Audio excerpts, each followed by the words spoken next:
قد خلت من قبلكم سنن فسيروا في الأرض فانظروا كيف كان عاقبة المكذبين.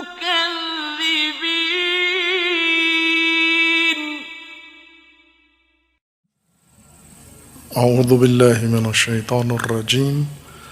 بسم اللہ الرحمن الرحیم. اللہم وفقنا لما تحب وترضى واجعل عاقبۃ امورنا خیرا ولا تکلنا الی انفسنا طرفۃ عین ابدا. سنن الہی در قرآن کریم اور سنت عبودیت محل گفتگو ہے ان ایام و لیالی مبارکہ ماہ مبارک رمضان میں. سنن ان قوانین و قواعد کا نام ہے جو اللہ تعالیٰ نے انسان کی ہدایت کے لیے مقرر کیے ہیں.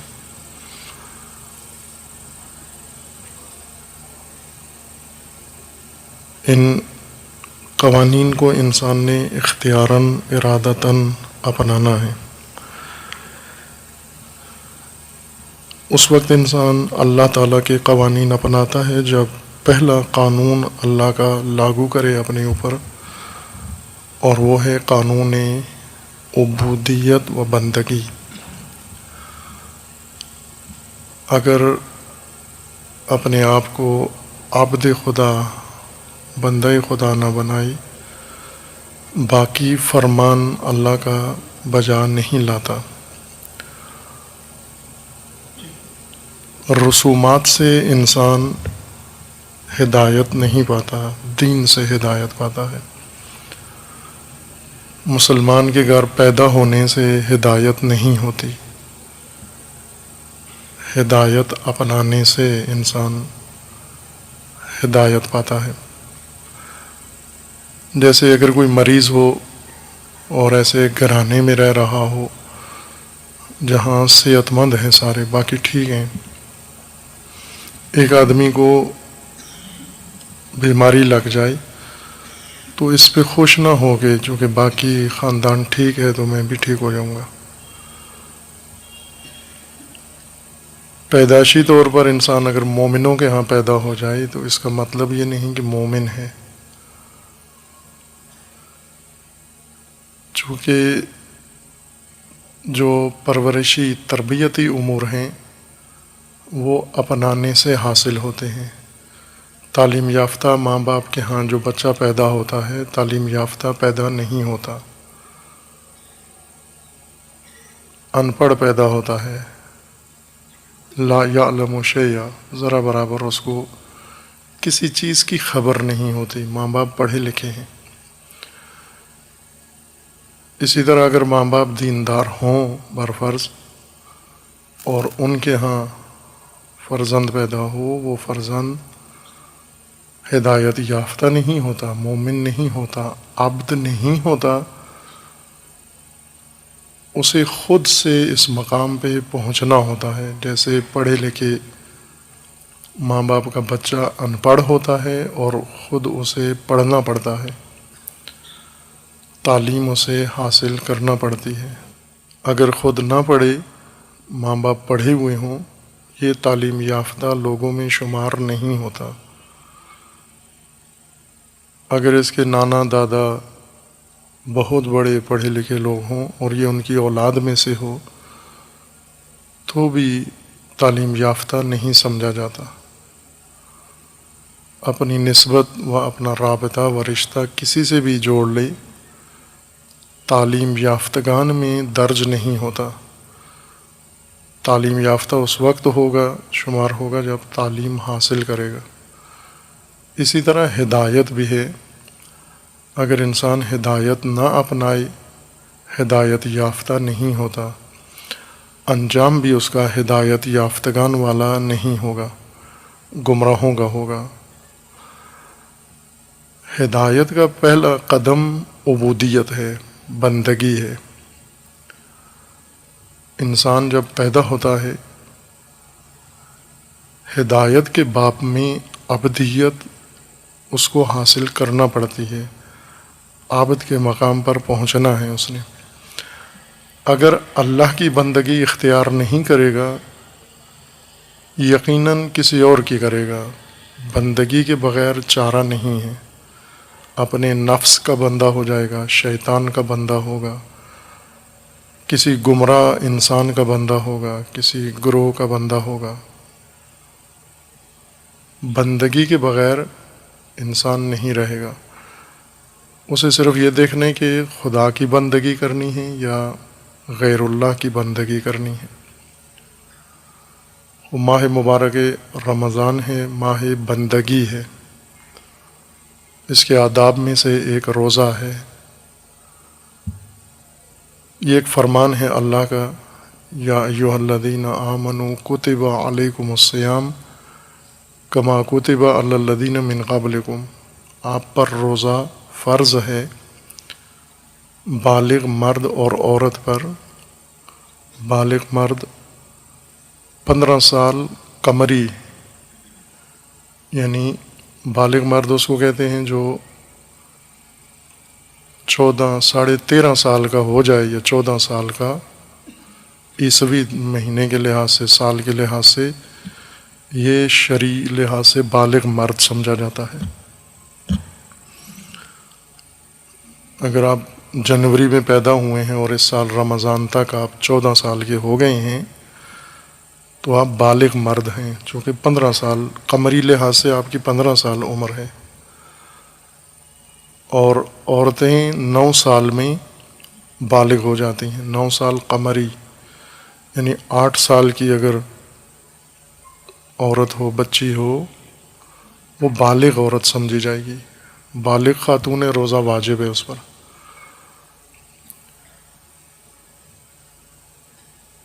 یہ فرمان اللہ کا کون بجا لائیں گے؟ جو عبد خدا ہیں، بندگان خدا ہیں۔ فرمان بجا لانا بندگی ہے، اپنی حالت ایسے بنانا، تسلیم ہونا، خاضع ہونا اللہ کے فرمان کو بجا لانے کے لیے، یہ بندگی ہے۔ یہ بندگی اگر اللہ کی نہیں ہے، اس وقت ماہ رمضان میں کچھ روزے رکھ رہے ہیں، کچھ نہیں رکھ رہے ہیں، جو رکھتے ہیں وہ بھی بندے ہیں، جو نہیں رکھتے وہ بھی بندے ہیں۔ جو روزہ رکھ رہے ہیں اللہ کی بندگی کر رہے ہیں، جو روزہ نہیں رکھ رہے نفس کی بندگی کر رہے ہیں، خواہشات کی بندگی کر رہے ہیں، شیطان کی بندگی ہے دونوں صورتوں میں بندگی۔ چونکہ فرمان ماننا بندگی ہے، انسان یا اللہ کا فرمان مانتا ہے یا شیطان کا، یا اندرونی شیطان کا یا بیرونی شیطان کا۔ جس کا فرمان مانیں گے اس کی بندگی کر رہے ہیں آپ۔ نماز اللہ کا حکم ہے، وہ لوگ یا پڑھتے ہیں نماز یا نہیں پڑھتے۔ جو پڑھتے ہیں فرمان اللہ کا بجا لاتے ہیں، بندگی خدا کر رہے ہیں۔ جو نہیں پڑھتے، یوں نہیں کہ وہ کسی کا فرمان بجا نہیں لا رہے، وہ بھی کسی کے فرمان پر نماز ترک کرتے ہیں۔ نماز پڑھتا بھی انسان کسی کے فرمان پر ہے، چھوڑتا بھی کسی کے فرمان پر ہے۔ ایک کے کہنے پہ پڑھتا ہے، دوسرے کے کہنے پہ چھوڑ دیتا ہے۔ جس کا کہنا مانتا ہے اسی کا بندہ ہے، اسی کا عبد ہے۔ عباد الشیطان و عباد الرحمن دو حصوں میں تقسیم ہو جاتے ہیں انسان۔ بندگان شیطان، عباد شیطان، عباد نفس اور عباد اللہ۔ یہ ابتدائی فرامین ہیں اللہ تعالیٰ کی، ان کو بجا لانے کے لیے بھی بندگی کی ضرورت ہے کہ انسان پہلے مقام عبدیت پہ فائز ہو، چونکہ رب کا فرمان ہے۔ رب اس ہستی کو کہتے ہیں رب حقیقی، جس کے پاس انسان کی رشد، ارتقاء، تکامل اور انسان کی نمو کے لیے ہر چیز موجود ہے اور وہ دے بھی رہا ہے۔ پروان چڑھانے والا، پرورش کرنے والا، پرورش کا سامان دینے والا، پرورش کا نظام دینے والا، پرورش کے فرامین صادر کرنے والا، پرورش کے وسائل فراہم کرنے والا، اس کو پروردگار کہتے ہیں، اس کو رب کہتے ہیں۔ اور اللہ کی ذات رب ہے۔ تمام پرورش انسان کی اور پرورش کا نظام اللہ کے پاس ہے۔ خالق وہ ہے اور مالک وہ ہے۔ لیکن انسان جب گمراہی کی طرف آتا ہے، جیسے اشارہ کیا تھا، اللہ کے علاوہ رب اختیار کرتا ہے، پست ہو جاتا ہے، گھٹیا ہو جاتا ہے، گر جاتا ہے مقام انسانیت سے، اللہ کی ربوبیت کو چھوڑ دیتا ہے۔ یہ پستی کی طرف سفر ہے انسان کا، بندگی خدا سے نکل جاتا ہے، یعنی اللہ کے فرمان بجا لانے کے لیے تیار نہیں ہے۔ جب اللہ کی بندگی سے نکلتا ہے، سامنے ہزاروں رب جعلی اور غیر حقیقی موجود ہوتے ہیں جنہیں رب مان لیتا ہے۔ کبھی پتھر کو رب مان لیتا ہے، کبھی کسی درخت کو رب مان لیتا ہے، جانور کو رب مان لیتا ہے، کسی ستارے سیارے کو رب مان لیتا ہے، کسی انسان کو رب مان لیتا ہے، طاغوت کو رب مان لیتا ہے، شیطان کو رب مان لیتا ہے۔ دوسروں کی ربوبیت میں جب جاتا ہے، وہاں اس کی پرورش نہیں ہوتی، وہاں اس کی تذلیل ہوتی ہے، تحقیر ہوتی ہے، پستی کی طرف جاتا ہے۔ چونکہ اللہ کے علاوہ کوئی رب نہیں ہے، اس کے پاس پرورش کا کوئی سامان، ذریعہ، اختیار، طاقت، قدرت کسی کے پاس نہیں ہے اللہ کے علاوہ۔ اگر کسی کو رب بنا بھی لیا جائے، مثلا سورج کو رب بنا لیں، سورج کے پاس کوئی طاقت نہیں ہے، چاند کے پاس کوئی طاقت نہیں ہے، درختوں کے پاس کوئی طاقت نہیں ہے، جانوروں کے پاس کوئی طاقت نہیں ہے، حتیٰ وہ انسان جن کو انسان گمراہ ہو کے رب مانتا ہے، ان کے پاس بھی کوئی طاقت نہیں ہے۔ انسان جب اللہ کے علاوہ کسی کو رب مانتا ہے، اس رب کے پاس کوئی طاقت نہیں ہے ربوبیت کے لیے، پرورش کے لیے۔ یہ ایسے ہے جیسے کسی ان پڑھ کو انسان اپنا معلم بنا لے، جو پڑھا نہیں سکتا، جاہل ہے، نادان ہے۔ کسی گمراہ کو اپنا رہنما و پیشوا و امام بنا لے، جو خود گمراہ ہے، جسے خود راستہ معلوم نہیں ہے، نابینا ہے، یہ انسان اس کو اپنا رہنما مان لے۔ یا جو خود ہلاکت میں ڈوب رہا ہے، اس کو اپنی نجات کا ذریعہ مان لے۔ بعض اوقات سیلاب آتا ہے، کوئی شخص ڈوب رہا ہے، یہ بھی ڈوب رہا ہے، یہ اس ڈوبتے کو پکارتا ہے، سہارا بناتا ہے، ذریعہ بناتا ہے نجات کا، جو خود ڈوب رہا ہے۔ چن تو لیتا ہے رب گمراہی کی بنا پر، لیکن ان کے پاس طاقت، قوت و قدرت نہیں ہے ربوبیت کی، ربوبیت کے وسائل نہیں ہیں، چونکہ خالق اور مالک نہیں ہیں، ان کے پاس کچھ بھی نہیں ہے ربوبیت کا۔ فقط انسان گمراہی کی وجہ سے، جیسے شیطان ہے، شیطان کو انسان اپنا لیتا ہے، اس کی پیروی، فرمان مانتا ہے۔ ماہ رمضان میں ہی آپ ڈائری لکھیں اپنی روزانہ کی، روزنامچہ، ڈیلی ڈائری لکھیں آپ اپنی، صبح سے سونے کے وقت تک آپ نے کیا کچھ کیا ہے، سارے اعمال تحقیق لکھیں، لسٹ کریں۔ جو باتیں کی ہیں وہ ساری لکھ لیں کہ یہ میں نے اتنے لوگوں کے ساتھ باتیں کی ہیں، یہ باتیں کی ہیں. جس کو دیکھا ہے وہ بھی لکھ لیں کہ فلاں فلاں کو دیکھا ہے، جہاں بیٹھے ہو، جہاں اٹھے ہو، یہ سب نوٹ کریں کہ یہ میرے اعمال ہے. جو آنکھوں سے کیا ہے وہ بھی پورا تفصیل سے لکھیں، جو کانوں سے سنا ہے وہ بھی پورا تفصیل سے لکھیں، جو زبان سے بولا ہے وہ بھی لکھیں، جو ہاتھ سے کیا ہے وہ بھی لکھیں. اور پھر اس میں غور کریں کہ اس میں سے یہ جو کچھ میں نے کیا، مثلا یہ بات کی، یہ کس کے فرمان کے مطابق کی؟ اللہ کے فرمان کے مطابق کی یا شیطان کے مطابق کی ہے؟ کسی کا فرمان تو مانا ہے. جو بات بھی انسان کرتا ہے کسی کی فرمان پہ کر رہا ہے، کسی کے کہنے پہ کر رہا ہے. وہ کون ہے جس کے کہنے پہ میں یہ کر رہا ہوں؟ ہر حرکت اپنی لکھیں. وہ اگر حساب لگائیں تو یہ جو تہذیب نے جو نسل بنائی ہے، پالی ہے، اگر فرض کریں 1000 کام کیے ہیں ہم نے دن میں، زیادہ کیے ہیں، 1000 سے زیادہ کیے ہیں. 1000 تو صرف نگاہیں ہیں آپ کی، 1000 تو جملے ہیں جو آپ نے زبان سے بولے ہیں. فرض کریں 1000 کام کیے ہیں آپ نے ہاتھ پاؤں سے، اعضاء و جوارح سے. ان 1000 میں سے کس کے فرمان پر یہ 1000 کام میں نے کیے ہیں؟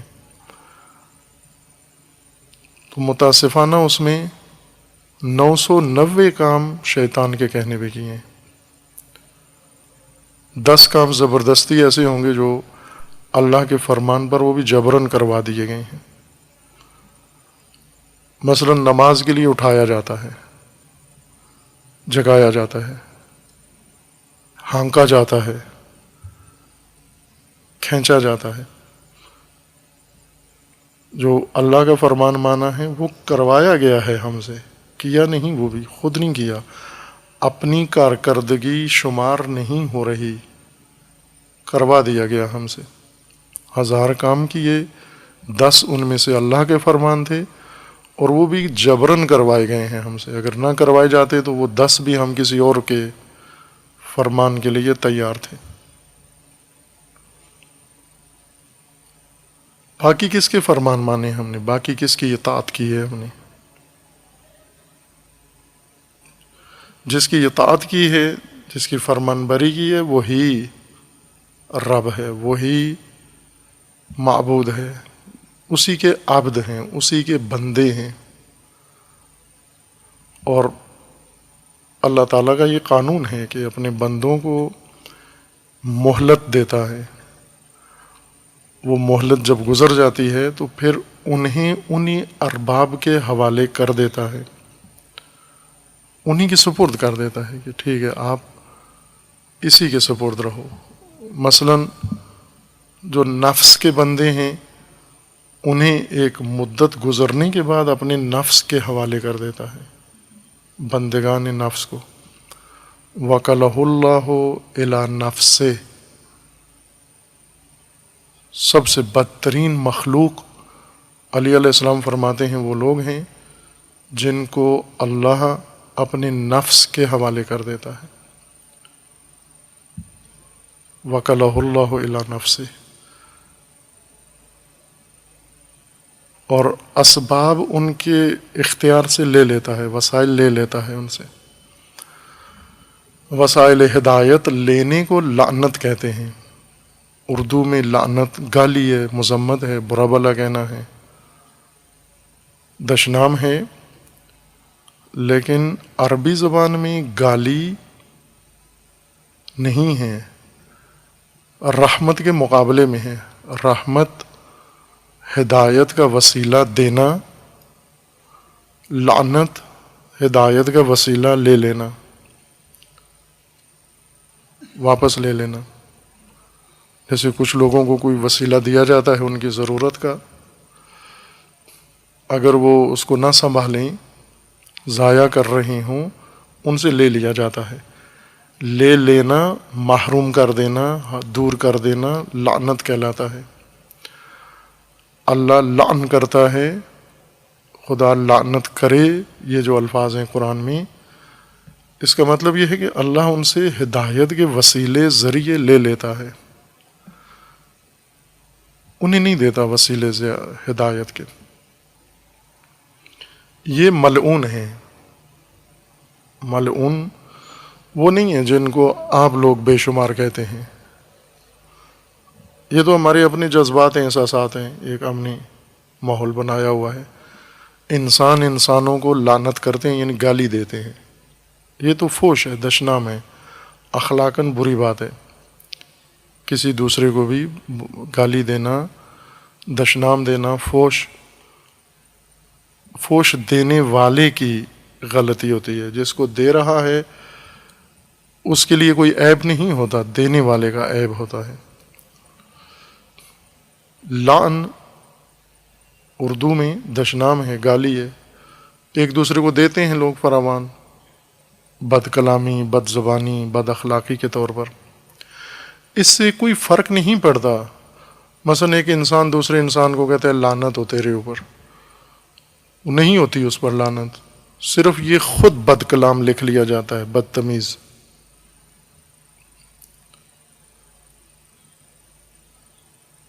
جیسے ایک بچہ دوسرے بچے کو کوئی توہین آمیز الفاظ استعمال کرتا ہے، تو یہ جو کہتا ہے وہ دوسرا ایسے بن تو نہیں جاتا.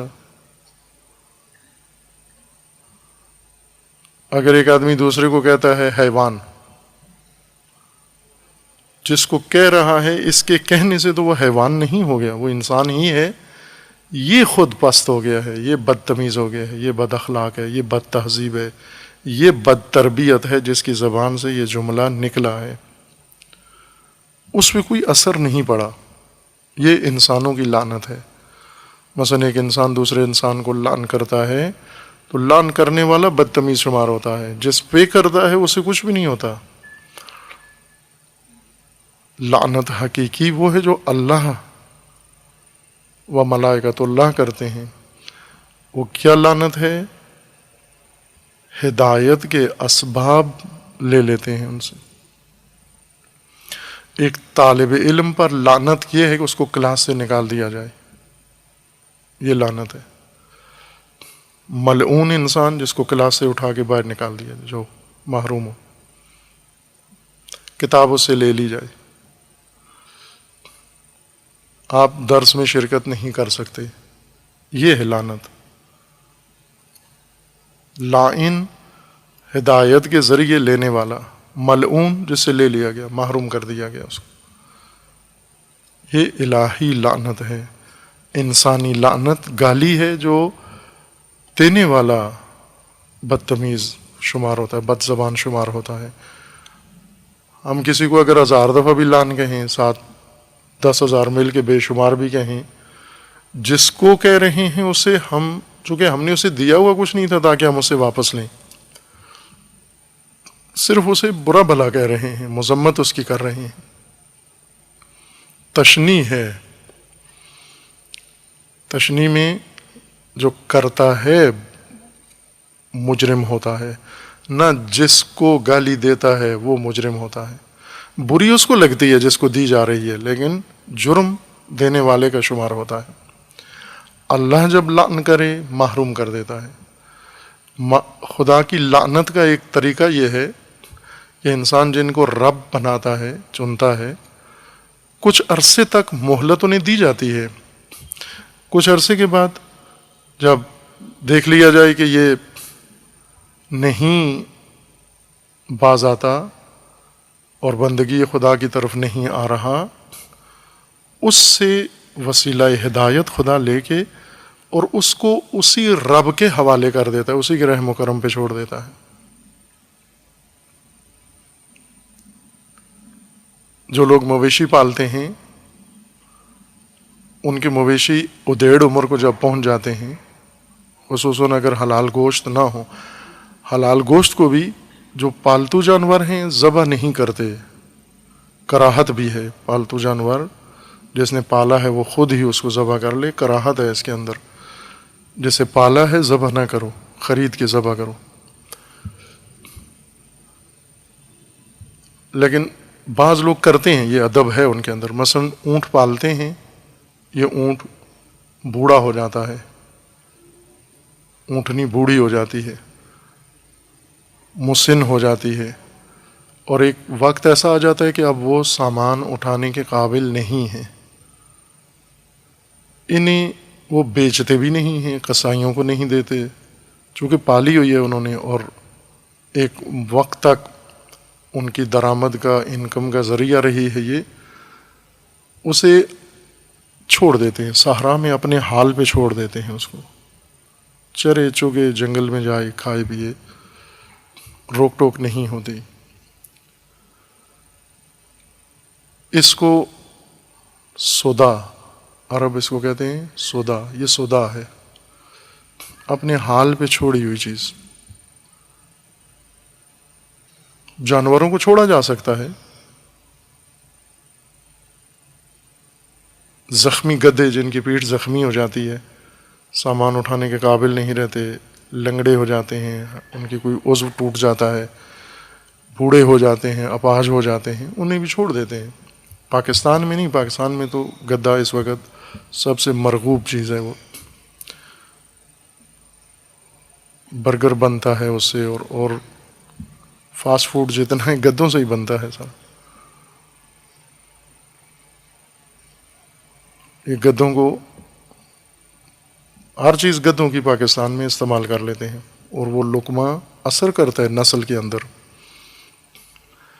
گدھے کے تیل کے پکوڑے کھائیں، گدھے کے ہڈیوں سے بنا ہوا تیل استعمال کریں، گدھے کے چمڑے کے جیکٹیں پہنیں، گدھے کے گوشت کا برگر کھائیں، گدھے کے مثلاً کیما کھائیں، باقی چیزیں.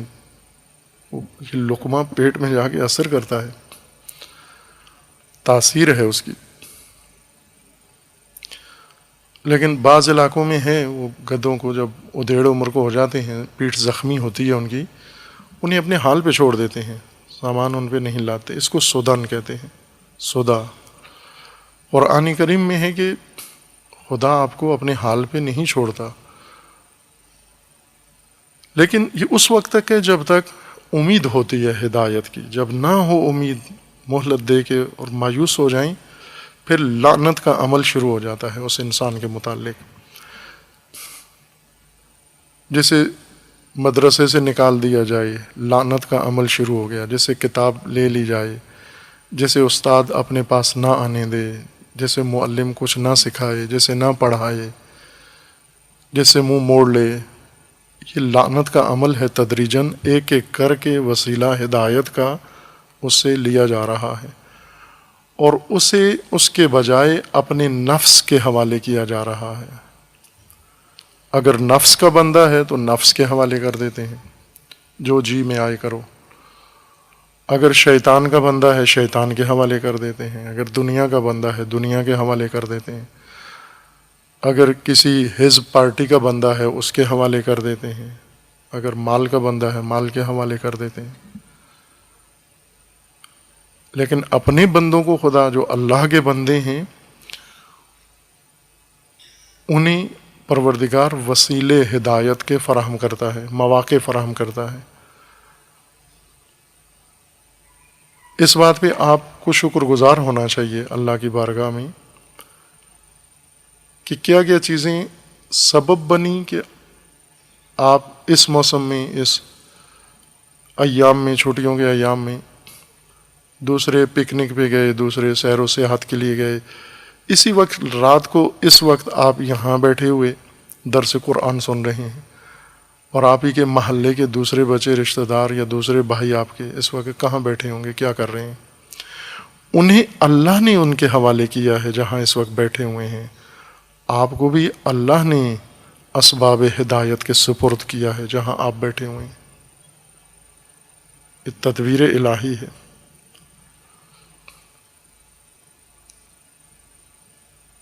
آپ کو کچھ اسباب کے سپرد کر دیا، انہیں کسی اور اسباب کے سپرد کر دیا.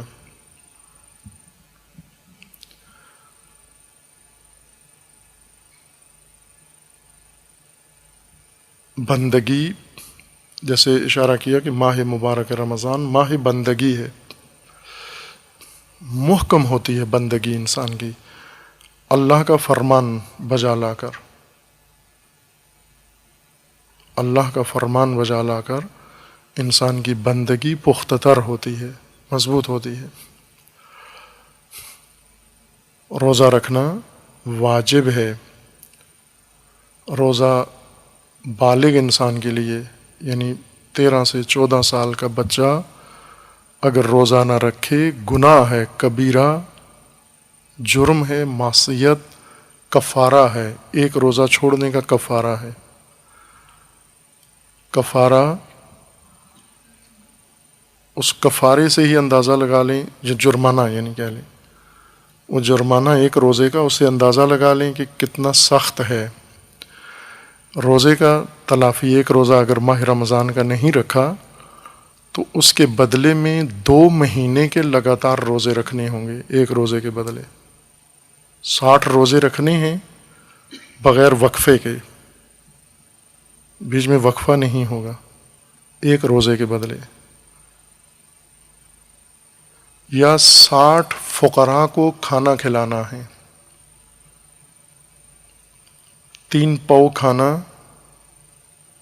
ایک فقیر کو بنتا ہے، 3 پاؤ ایک کو دیں گے۔ اس طرح 3 پاؤ کے لحاظ سے 60 فقیروں کو، نہ 60 رشتہ داروں کو یا 60 دوستوں کو، 60 فقیروں کو ایک روزے کے بدلے کھانا کھلانا ہے۔ یہ ایک روزہ چھوڑنے کا کفارہ ہے۔ جنہوں نے چھوڑے ہیں، کیونکہ تہذیب ہماری جیسے ہے، ہم تربیت یافتگان تہذیب ہیں، اس تہذیب میں بندگی کے علاوہ ہر چیز ہمیں بتائی گئی ہے۔ بہت کچھ سیکھے ہوئے ہیں، تہذیب نے یہ سکھایا ہے، بندگی نہیں سکھائی۔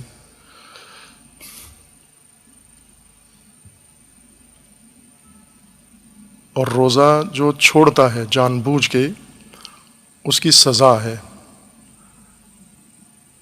اگر روزے کو اہمیت نہیں دیتا، لاپرواہی برتتا ہے، روزے کو حقیر سمجھ کے چھوڑتا ہے، پہلے روزے پر ہی اسے حکم اس کا شرعی عدالت میں قتل ہے۔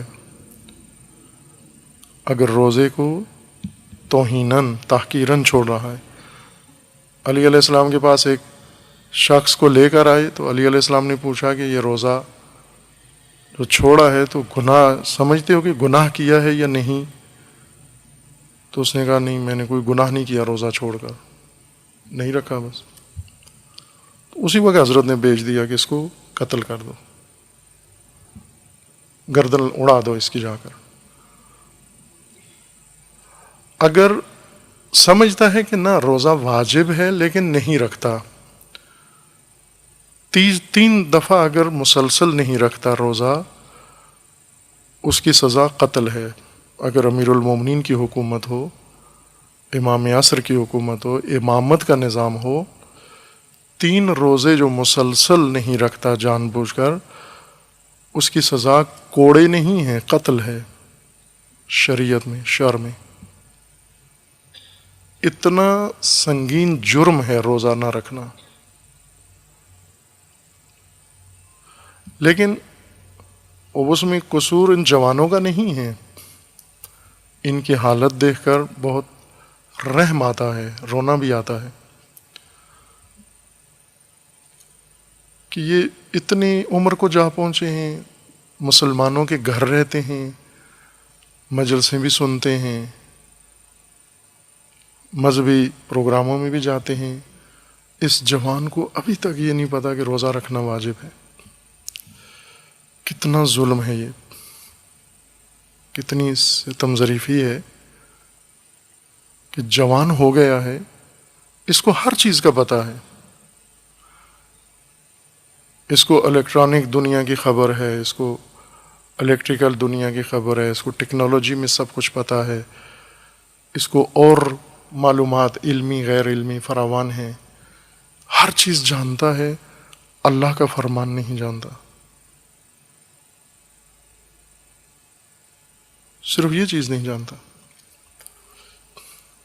ہر ایک سے ڈرتا ہے، پرواہ کرتا ہے، ٹریفک پولیس سے ڈرتا ہے، تھانے کی پولیس سے ڈرتا ہے، بڑے بھائی سے ڈرتا ہے، باپ سے ڈرتا ہے، اللہ سے نہیں ڈرتا۔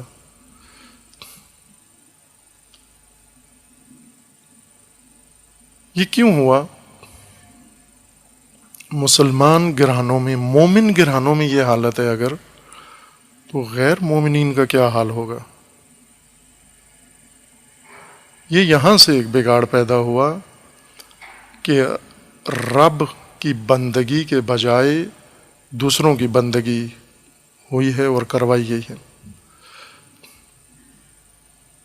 اس تہذیب میں پیروی کے لیے انسان کو تیار کیا جاتا ہے، مثلا اسکول، کالج، تعلیمی نظام تیار کر رہا ہے، آپ نے بات ماننی ہے، کس کی؟ کمپنی کے مینیجر کی، ڈائریکٹر کی، باس کی۔ ان میں سے جو پولیس میں جائیں گے پولیس افسر کی بات ماننی ہے، جو فوج میں جائیں گے فوجی افسر کی بات ماننی ہے، جو کسی مل میں جائیں گے مل مینیجر کی بات ماننی ہے، جو کسی اور شعبے میں جائیں گے وہاں بات ماننی ہے، جو مزدوری کرتے ہیں مستری کی بات مانتے ہیں۔ دیکھتے ہیں یہاں مزدور، ان کو مستری جو کچھ کہتا ہے، ان پڑھ مستری جو کہتا ہے ویسے اس کو وہ کہتا ہے۔ یہ مشاہدہ کریں آپ، اس کو کہتے ہیں اتنی اینٹیں لے کر وہ اینٹ لے آتا ہے، اسے کہتے ہیں پانی لے آؤ، پانی لے آتا ہے، اسے کہتے ہیں سیمنٹ لے آؤ، سیمنٹ لے آتا ہے، اسے کہتے ہیں ریت لے آؤ، ریت لے آتا ہے۔ جو وہ کہتا ہے کرتا جا رہا ہے، اور یہی مزدور روزہ نہیں رکھتا۔ جس کے یہاں مزدوری کر رہا ہے اس کی بات مانتا ہے، روزہ نہیں رکھتا۔ عبد ہے، معمار کا عبد ہے، پروجیکٹ مینیجر کا عبد ہے۔ ایک وقت تک اللہ مہلت دیتا ہے، چونکہ بندے خدا کے ہیں، فرصت ہے، تھوڑا موقع دیا جائے کہ سنبھل جائیں، فوراً گرفت نہیں ہوتی، فوراً پکڑ نہیں ہوتی۔ مثلا تعلیمی اداروں میں ہوتا ہے، یہاں بھی ہوتا ہے، اگر ایک طالب علم بے نظمی کرتا ہے اسے مہلت دی جاتی ہے کہ سنبھل جائے، اگر نہیں سنبھلتا اسے محروم کر دیتے ہیں۔ قرآن محروم کرنے کو لعنت کہتا ہے، اصل لعنت محروم کرنا ہے۔ خوب اگر درس سے محروم کر دیا گیا سب سے بڑی سزا ہے، سب سے بڑی سزا۔ دعائے کمیل آپ پڑھتے ہیں، غور کیا کریں اس کے ترجمے پہ، بعض جملات اس کے غور کریں۔ امیر المومنین فرماتے ہیں اس دعا میں کہ خدایا جہنم کے شعلے زیادہ بڑا عذاب نہیں ہیں، تیری ذات سے دوری زیادہ عذاب ہے، بڑا محرومیت بڑا عذاب ہے، تجھ سے دوری عذاب ہے۔ بعض اوقات انسان وہ مثلا گرمی ہے، ابھی اللہ کا حکم ہے روزہ رکھو، پانی نہ پیو، نہیں پیتے، اللہ کے کہنے پہ نہیں پیتے، اب یہ تحمل ہو جاتا ہے، پیاس برداشت ہو جاتی ہے، لیکن اگر خدا کی طرف سے فرمان آ جائے کہ پانی پیو، خدا سے دور ہو جاؤ گے، یہ بڑی جہنم ہے۔ پانی کے حوالے کر دے، ٹھیک ہے پانی پیو آپ، لیکن اللہ نہیں ملے گا، یہ سب سے بڑی جہنم ہے۔ امیر المومنین کے فرمان کے مطابق یہ سب سے بڑا ملعون انسان ہے جس کو خدا اپنے سے، اپنی نعمت سے، اپنی ہدایت سے، اپنی بارگاہ سے دور کر دے۔ سب سے بڑا ملعون یہ انسان ہے۔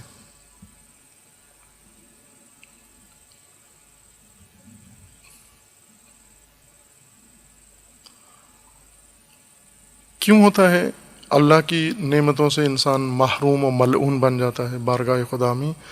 جب اللہ کے علاوہ دوسرے در پکڑتا ہے، دوسروں کی بندگی اختیار کرتا ہے، دوسروں کی ربوبیت کی طرف جاتا ہے، رجحان اس میں پیدا ہوتا ہے، اللہ اپنے در سے اس کو محروم کرتا جاتا ہے۔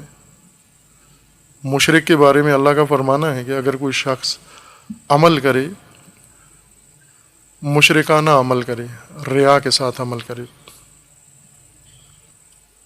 خداوند تعالیٰ جب مہلت دیتا ہے بندے کو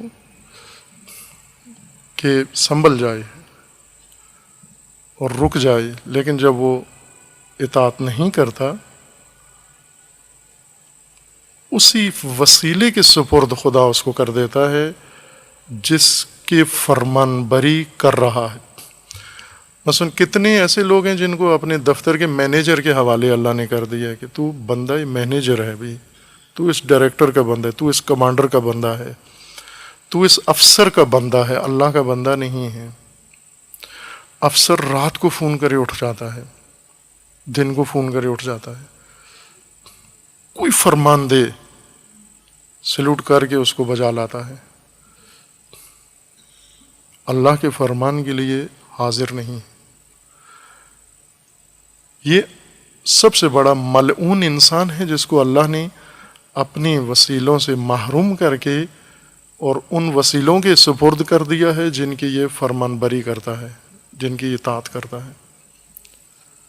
اصل ملعون یہ ہے، ملعون بڑا وہ نہیں ہے جس کو یہ گروہ لعنت، جو قرآن میں ہے کہ ہر قوم جو آتی ہے دوسری قوم کو لعنت کرتی ہے، یہ قوموں کے جھگڑے ہیں۔ ہر قوم جو آتی ہے وہ آ کر لعنت اختہا، وہ اپنی دوسری قوم کو، قبیلے کو لعنت کرتی ہے۔ اس قوم کی لعنت سے وہ قوم ملعون نہیں ہوتی، اس قوم کی لعنت سے یہ قوم ملعون نہیں ہوتی۔ اس گاؤں والے اس گاؤں والوں کو لعنت کریں، وہ گاؤں ملعون ان کے کہنے سے نہیں ہوتا، لیکن اللہ کے ملعون بنانے سے یہ ملعون ہو جاتے ہیں، محروم ہو جاتے ہیں۔ اور اس محرومیت کا ایک نمونہ یہ ہے کہ انہی کے سپرد کر دیتا ہے خدا جس کی بندگی کی طرف رجحان ہو، اپنے در سے دور کر دیتا ہے۔ اور وہ لوگ شکر گزار ہوں جنہیں اللہ تعالیٰ نے جس ماحول میں تھے، جیسے بھی تھے، وہاں سے کوئی سبب بنایا، وسیلہ بنایا، ذریعہ بنایا، اور اس کو اپنی بارگاہ کی طرف، اپنی بندگی کی طرف لے آئے۔ اس کو مولا رومی فرماتے ہیں یہ کمند خدا ہے، اپنے بندوں کو خدا نے کمند ڈالی ہے، اپنے بندوں کے لیے اللہ نے یہ جال بنایا ہے کہ کسی ذریعے سے وسیلہ بنا کر انہیں اپنی بارگاہ کی طرف متوجہ کر لیا ہے۔ یہ کمند خدا ہے اور شکر گزار ہونا چاہیے۔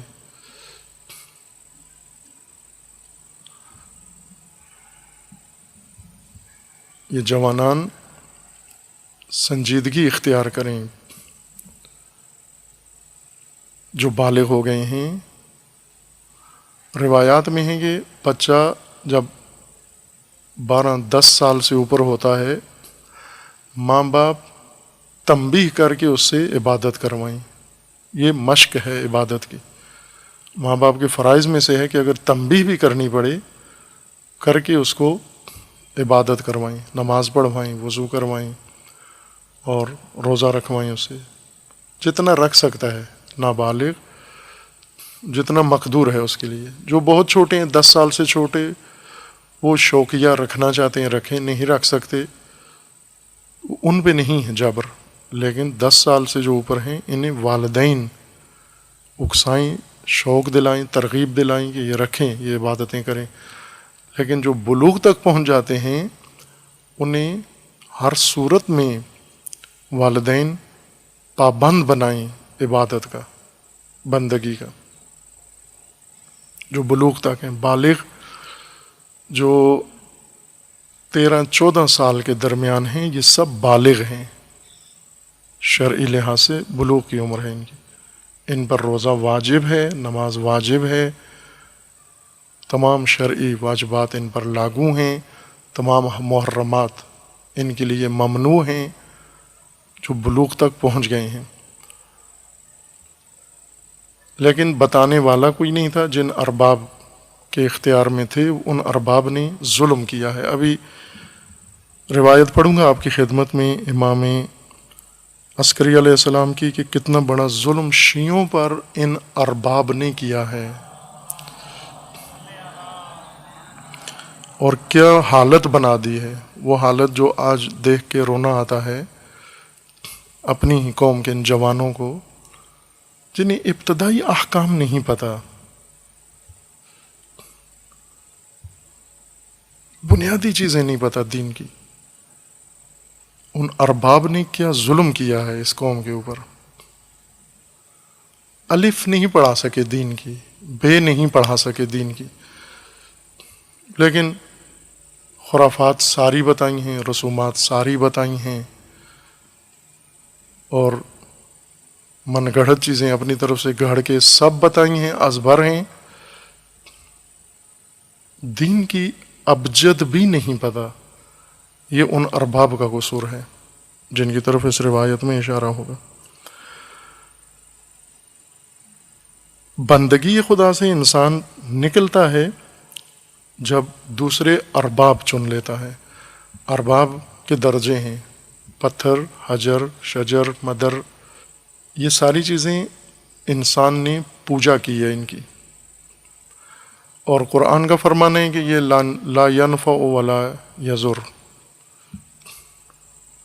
لا یملک نفعا ولا ضرا، ایسی چیزوں کی انسان نے بندگی کی ہے، پوجا کی ہے جو سرے سے نفع و نقصان کے مالک نہیں ہیں۔ لکڑیوں کی ہے، درختوں کی ہے، شاخوں کی ہے، ٹہنیوں کی ہے، دھاگوں کی ہے، ابھی بھی بعض نے دھاگے باندھے ہوں گے، ہر چیز کی انسان نے پوجا کی ہے۔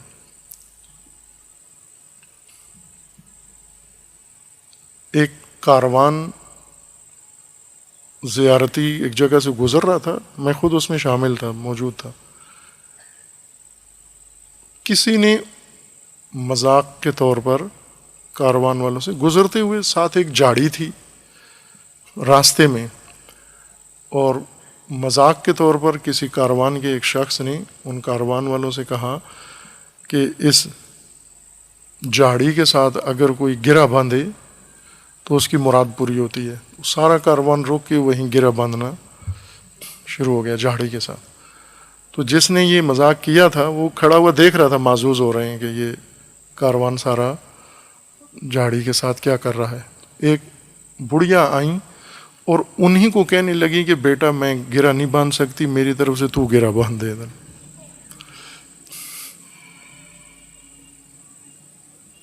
جھاڑی کے ساتھ گرہ باندھو، مراد پوری ہوتی ہے۔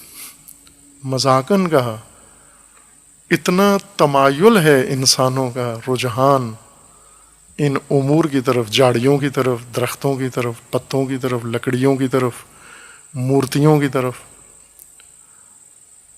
ابھی اگر کوئی شخص ایک ڈنڈا لے کر آ جائے یہاں پر اور کہہ دے آ کر کہ یہ ڈنڈا جو ہے یہ پاک کرامت ہے، یہ فلاں جگہ سے مس ہو کے آیا ہے، ابھی دیکھیں آپ سب در سے اٹھ کے وہ ڈنڈا چومنے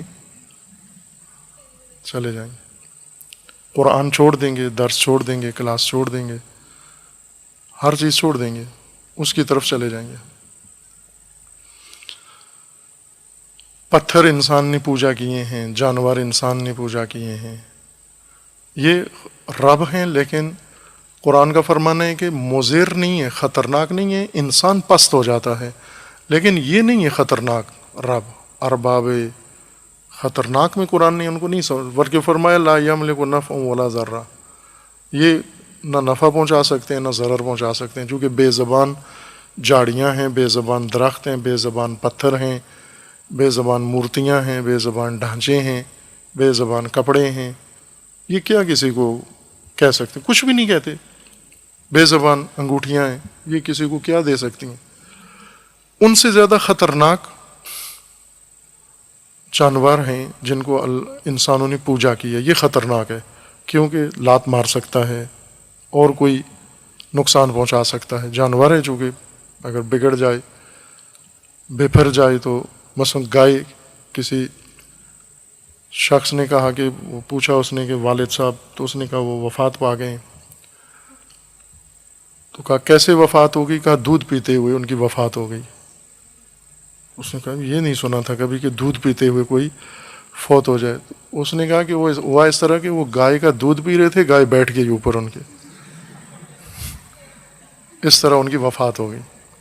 وہ بھی ہو سکتا ہے انسان مقدس جانور کے نیچے گھسے وہ بیٹھ جائے اوپر, یا لات مارے کسی حساس جگہ پہ لگ جائے وہیں پر اس دنیا سے گزر جائے. یہ تھوڑے خطرناک ہو سکتے ہیں جانور. بندر ہیں اگر انہیں پوجا کوئی کرے, یا آسٹریلیا میں مقدس جانوروں میں کینگرو ہیں. کینگرو وہ مقدسین ہیں, مقدسات ہیں ان کے, وہ خطرناک جانور ہے, نقصان پہنچا سکتا ہے, لیکن نہ اتنا نقصان کہ گمراہ کر سکتے ہیں. جانی نقصان پہنچا سکتے ہیں, کوئی ہڈی پسلی آپ کی توڑ سکتے ہیں, کوئی اور اس طرح کا حادثہ ان کے ذریعے ہو سکتا ہے. جانوروں سے زیادہ خطرناک ارباب انسان ہیں جنہیں لوگوں نے رب چنا ہے, جیسے حکام ہیں, حکمران ہیں, طاغوت ہیں, ستمگر ہیں جن کے فرمان بری کرتے ہیں. مثلا پاکستان میں آپ عموماً جس علاقے میں خود ہیں وہیں دیکھ لیں نمونے کے طور پر اپنے علاقے میں کہ لوگ بات یہاں کس کی مانتے ہیں. کسی سیاستدان کی مانتے ہوں گے, کسی وڈیرے کی مانتے ہوں گے, کسی نواب کی مانتے ہوں گے, کسی نہ کسی انسان کی بات مانتے ہیں اس علاقے میں لوگ, اسی کے بندے ہیں جس کی بات مانتے ہیں. عموماً انتخابات کا جب وقت آتا ہے تو پتہ چلتا ہے کس کے بندے ہیں. جس علاقے میں وہ وڈیرا کہہ دے کہ یہاں جانا ہے, ہم نے جس پارٹی کو دینے اسی کو سب ووٹ دے دیتے ہیں. وہ بس کا مطلب ہے کہ اس کے بندے ہیں یہ سب. یہ بھی خطرناک ہیں. انسان رب اگر بن جائے یا بنا لیا جائے خطرناک رب ہے.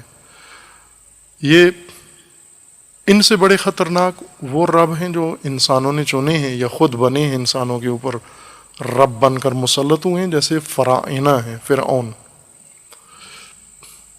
فرعون ایک سلسلہ تھا, فرعونہ سلسلہ مصر کے حکمرانوں کا, جو اصطلاح بن چکا ہے مصر و غیر مصر سب کے لیے, قدیم جدید. جو بھی حکمران طاقتور ہو کر طاقت اور اقتدار کے ذریعے سے لوگوں کو اپنا بندہ بنا لے اور رب بن جائے, یہ فرعونی رب خطرناک ترین رب ہے. یہ جس طرح فرعون نے لوگوں کو کہا اور خود دعوی ربوبیت کیا اس نے, اور لوگوں کو کہا کہ آپ میرے بندے ہو, عبد ہو میرے, اور موسیٰ و ہارون سے بھی کہا کہ آپ کو بھی میری بندگی کرنی چاہیے, اگر میری بندگی کے علاوہ کسی اور کی بندگی کی تو سزا دوں گا آپ کو, سخت سزا. آپ کو بھی میری پیروی, میرے نظام کی پیروی کرنی چاہیے, میرے فرمان کے مطابق آپ کو عمل کرنا چاہیے. فرعون کا دعوی ربوبیت بھی ہے اور لوگوں کو بندہ بنانے کا ذکر بھی قرآن کریم میں ہے. فرعون کی داستان سب سے زیادہ قرآن کے اندر آئی ہے, تکرار ہوئی ہے. سمجھانے کے لیے ایک نمونہ ہے ایسے ارباب کا جو انسان اٹھاتا ہے, اپناتا ہے, اور پھر ہر نسل کے لیے ہے. انہیں صرف نمونے کے طور پر ذکر کیا گیا, منحصر نہیں ہے یہ آیات فرعون کے ساتھ, مختص نہیں ہیں بلکہ سب کے لیے ہیں. فرعون نے مثلا سورہ آراف میں ہے کہ فرعون نے لوگوں سے کہا کہ آپ ایمان لے آئے ہو اس سے پہلے کہ میں نے اجازت دی ہو آپ کو, میرے کہنے سے پہلے آپ کو کیا حق بنتا ہے کہ آپ موسیٰ پر ایمان لے آئے ہو. یہ جرم کیا ہے کہ میں نے نہیں کہا, یعنی میری اطاعت سے نکل گئے ہو, نافرمانی کر رہے ہو میری.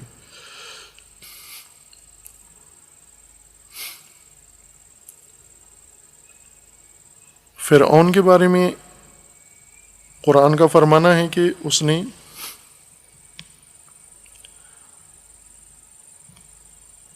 وَإِنَّ فِرْعَوْنَ لَعَالٍ فِي الْأَرْضِ, فرعون نے علو برتری سرکشی کی زمین کے اوپر, اور اس سرکشی کے بعد اس نے لوگوں کو اپنا بندہ بنایا اور کہا کہ آپ میری بندگی میں آ جاؤ.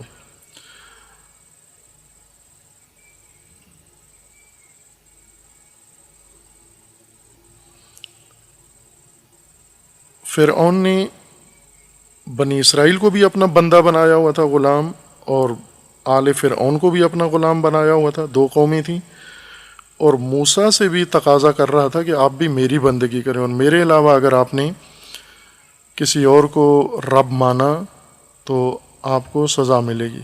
اور اس نے دعویٰ کیا کہ انا ربکم الاعلی، میں برتر رب ہوں، اور بھی ہیں لیکن ان سب کا بڑا رب میں ہوں، رب الارباب میں ہوں، ربکم الاعلی، یہ میں بڑا رب ہوں۔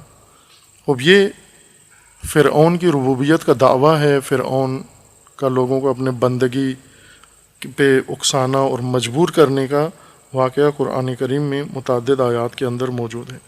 طغیان کیا اس نے۔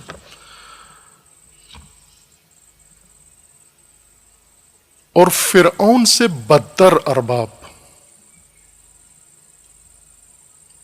جب انسان اللہ کی بندگی سے نکلتا ہے، پتھروں کی بندگی میں کبھی چلا جاتا ہے، درختوں کی بندگی میں چلا جاتا ہے، جانوروں کی بندگی میں چلا جاتا ہے، انسانوں کی بندگی میں چلا جاتا ہے۔ جہنم میں ایک طبقہ جائے گا، انہیں پوچھا جائے گا کہ کیوں آپ جہنم میں پہنچے ہو، تو وہ کہے گا کہ لیڈروں کی وجہ سے آئے ہیں، ہم اکابرین کی وجہ سے آئے ہیں، سرداروں کی وجہ سے ہم جہنم آ پہنچے ہیں، لیڈروں کی وجہ سے۔ یہ آیت بھی سن لیں آپ کہ کیوں جہنم آئے، وہ کہیں گے کہ لیڈروں نے ہمیں جہنم پہنچایا ہے۔ اس میں اہل جہنم کو پوچھا جائے گا کہ آپ کیسے جہنم میں آئے، تو وہ کہتے ہیں کہ ہمیں اپنے کبرا اور سادہ، سین الف دال تے،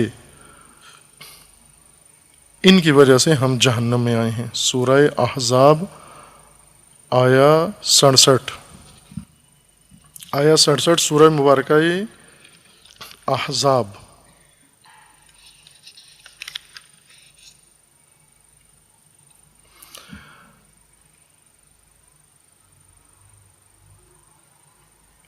آیا 64 میں ہے، ان اللہ لعن الکافرین واعد لهم سعیرا، کافروں پر اللہ نے لعنت کی ہے، اور اس لعنت کا مصداق یہ ہے کہ ان کے لیے ایک سخت جہنم تیار کی ہے جس کا نام سعیر ہے، خالدین فیہا ابدا، ہمیشہ کے لیے وہاں پر ٹھہرائے جائیں گے۔ لا یجدون ولیا ولا نصیرا، کوئی حامی مددگار نہیں ہوگا۔ یوم تقلب وجوہہم فی النار، انہیں الٹایا پلٹایا جائے گا، ایک طرف جلے گی، دیکھے تکا بنتے ہوئے کباب، ایک طرف بن جاتا ہے تو پھر دوسری طرف، اس طرح سے جہنم میں فرشتے یہ سیخیں الٹائیں پلٹائیں گے انسانوں کو، جہنمیوں کو، کہ ہر طرف سے ٹھیک ٹھاک جل جائیں۔ یوم تقلب وجوہہم فی النار، اس وقت یہ جہنمی کہیں گے، یقولون یا لیتنا اطعنا اللہ واطعنا الرسول، اے کاش دنیا میں، زندگی میں جب موقع تھا ہم اللہ کی اطاعت کرتے اور رسول اللہ کی اطاعت کرتے، اللہ و رسول کی اطاعت کرتے، اے کاش، اور آج یہ عذاب بھگتنا نہ پڑتا۔ وقالو، ان سے پوچھا جائے گا کہ خوب دنیا میں رکاوٹ کیا تھی، اللہ کی اطاعت کیوں نہیں کی، رسول کی اطاعت کیوں نہیں کی؟ جواب یہ دیں گے، وقالو ربنا انا اطعنا ساداتنا وکبراءنا فاضلونا السبیلا، ہم نے کبرا، اکابرین، لیڈروں کی اطاعت کی ہے، ان کے کہا مانا ہے، و ساداتنا، سادات کی بات مانی ہے۔ سادات پنجابی اردو میں آل رسول کو کہتے ہیں، قرآن میں لیڈر کو کہتے ہیں، عربی زبان میں بڑے کو کہتے ہیں، سید پہلے بھی کہا ہے، آقا کے معنی میں ہے، عربی میں آل رسول کو نہیں کہتے۔ اگر آپ کسی عرب سے جا کر عربی ملک میں پوچھو سید کون ہے، تو وہ کہیں کسی بڑے کا نام لے گا، یہ سید ہے، مثلا صدام سید ہے، یا اسرائیل کا سید کون ہے، وہ کہے گا نیتن یاہو۔ انڈیا کا سید کون ہے؟ نریندر مودی لیڈر ہے وہ. عربی میں سید آل رسول کو نہیں کہتے، عربی میں سید سردار کو کہتے ہیں، بڑے کو کہتے ہیں، قوم کے بڑے کو، لیڈر کو کہتے ہیں.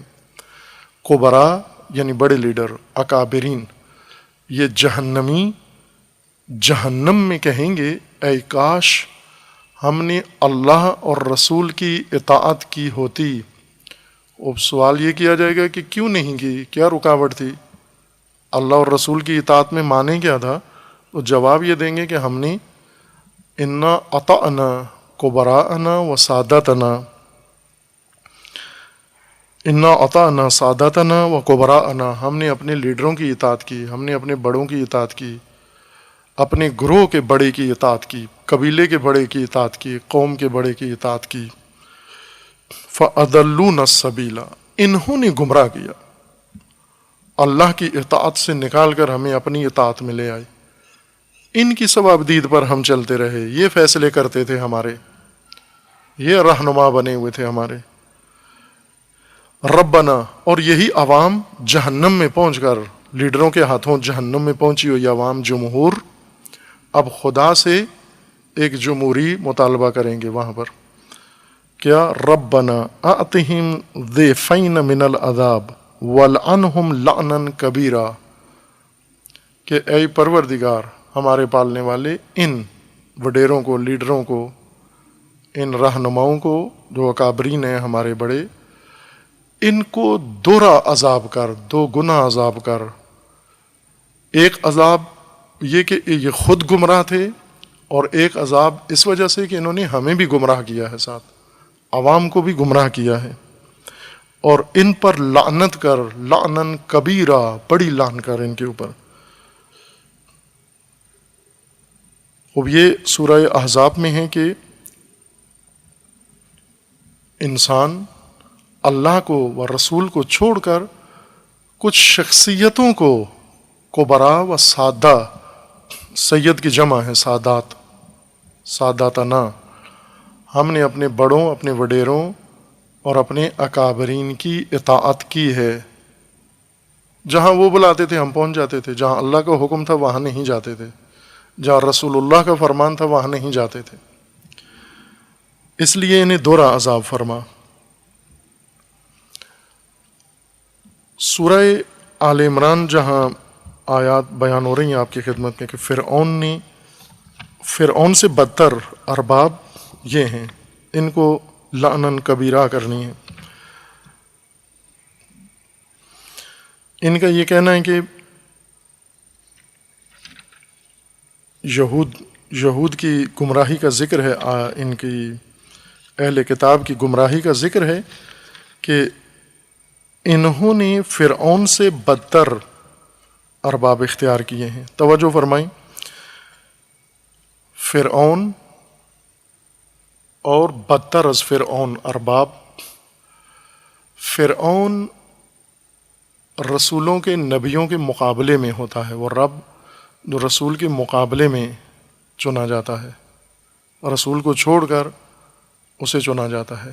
یا رسول سے پہلے فرائنہ طاغوت لوگوں کو اپنا بندہ بنائے ہوتے ہیں. جیسے موسیٰ کے آنے سے پہلے، موسیٰ کی بعثت سے پہلے فرعون لوگوں کے اوپر مسلط ہے اور اس نے لوگوں کو اپنا بندہ بنایا ہوا ہے. اب حضرت موسیٰ تشریف لائے ہیں لوگوں کو نجات دینے کے لیے. یہ نبرد ہوئی موسیٰ و فرعون کے درمیان، اور موسیٰ نے فرعون کی بندگی سے بنی اسرائیل کو نجات دی اللہ کی بندگی کی طرف. پھر ایک اور ارباب گمراہی پھر امت میں پیدا ہوئی. موسیٰ، فرعون کی بندگی سے موسیٰ نے امت بچائی، انہیں نجات دی، اور موسیٰ کے بعد جو ارباب بنے، موسیٰ کے بعد قوم نے جو ارباب اختیار کیے، وہ فرعون سے زیادہ خطرناک ارباب ہیں قرآن کریم کی نظر میں. قرآن کریم کا فرمان ہے کہ ان کی وجہ کیا تھی جس وجہ سے بنی اسرائیل موسیٰ سے پہلے غلام تھے فرعون کے، موسیٰ کے ذریعے فرعون سے ان کو نجات ملی، اور موسیٰ علیہ السلام کے بعد فرعون سے بدتر ارباب میں گرفتار ہوئے۔ فرعون چھوٹا طاغوت تھا، ان کے سامنے جو موسیٰ کے بعد قوم نے چنے ہیں۔ یہ تینوں انتخاب قوم کے اپنے ہیں، جمہور کے اپنے انتخاب ہیں۔ پہلے فرعون کی بندگی اختیار کی، خود لوگوں نے اختیار کی، انہیں باندھ کے بندہ نہیں بنایا گیا تھا۔ کوئی بھی قوم باندھ کے جکڑ کے نہیں بنائی جا سکتی، سوائے یہ افریقن سیاپوس جن کو زنجیروں میں باندھ کے مغربی دنیا کے اور عربی دنیا کے لوگ زنجیروں میں باندھ کے لاتے تھے اور غلام بناتے تھے۔ قومیں اس طرح سے زنجیروں میں جکڑ کر غلام نہیں بنائی جاتی۔ مثلا انگریزوں نے پاکستانیوں کو اپنا غلام بنایا، ہندوستانیوں کو غلام بنایا، زنجیریں نہیں باندھی ان کی پاؤں میں، انہوں نے خود بندگی انگریزوں کی اختیار کی، غلامی اختیار کی، انگریزوں کو اپنا رب مانا، اور ابھی تک مانا ہوا ہے۔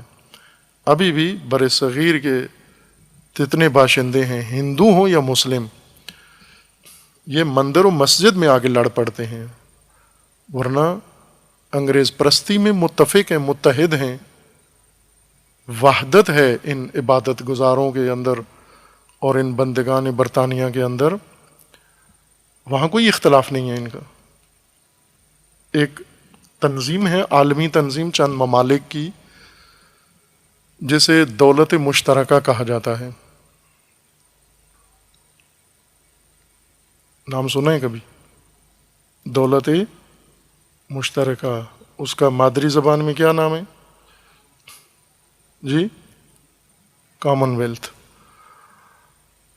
ایک تنظیم ہے ممالک کی، یہ جو آسان ہے آپ کے لیے، اس طرح شاید نہ سمجھیں کامن ویلتھ، اتنا ذہن پہ زور نہ ڈالیں اپنے دماغوں کے اوپر کہ کامن ویلتھ کیا ہوتا ہے، دولت مشترکہ کیا ہوتا ہے، یہ عالمی تنظیم کیا ہوتی ہے۔ ناظرین، ذہنوں پہ پریشر آنے سے کوئی حادثہ ہو سکتا ہے۔ آسان میں آپ کو علامت بتاتا ہوں، جو ممالک کرکٹ کھیلتے ہیں، کتنے ملک دنیا میں کرکٹ کھیلتے ہیں؟